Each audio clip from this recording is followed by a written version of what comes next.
Hi, I'm Jenny Nellist. Welcome to Safe Horse, Safe Vet, Safe Client, Part 1.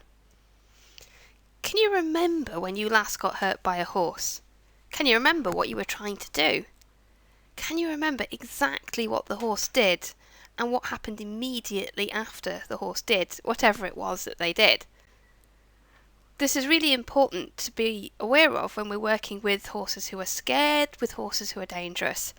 Species-specific defence behaviours, running away, kicking, biting and all of the rest are rapidly linked to the situation in which they're provoked, and they are really readily evoked in future representations of that situation. This is termed escape and avoidance learning. In these cases, it's really not your friend, but when you embrace the wider learning theory, it could be really useful to you in terms of helping your horse to cooperate with future interventions. So even in bolshy, overconfident horses, because some defensive behaviour is offensive, it can become an habitual response.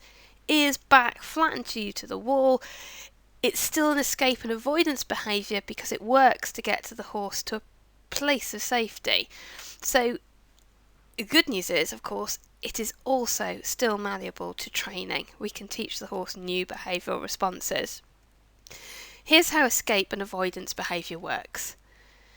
Responses that produce a satisfying effect in a particular situation become more likely to occur again in that situation, and responses that produce a discomforting effect become less likely to occur again in that situation.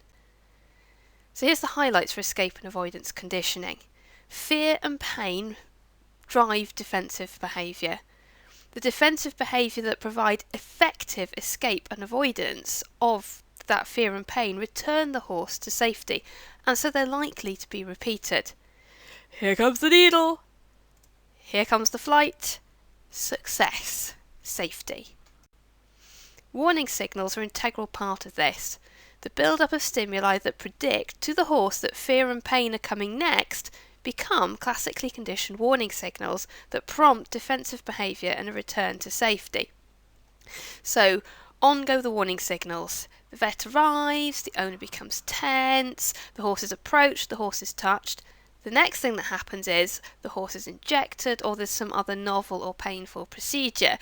And once these two are paired, a conditional response is associated with it. So whatever escape and avoidance behaviour the horse does, that's going to happen again. So in future, the warning signal starts and then boom, we have our conditioned emotional response, that escape and avoidance behaviour that was effective. And with warning signals, we also have safety signals. So when the warning signal stops, usually the horse goes, phew, safe. So without any signal that means no intervention now, horses will look for their own safety signal. Quite often that's going to be their tried and tested avoidance behaviour because it turns off the warning signal, it puts them back to a place of safety, and so their confidence in that behaviour increases. It's really important that performance behaviour keeps the horse safe, it increases, it becomes an habitual avoidance behaviour, and even aggressive behaviours can be avoidance behaviours. Okay. Thank you for listening to part 1 of Safe Horse, Safe Vet, Safe Client. I'm really looking forward to part 2 where I'm going to introduce some more associative learning which we can use to proactively train our horses to be cooperative. So looking forward to talking with you then.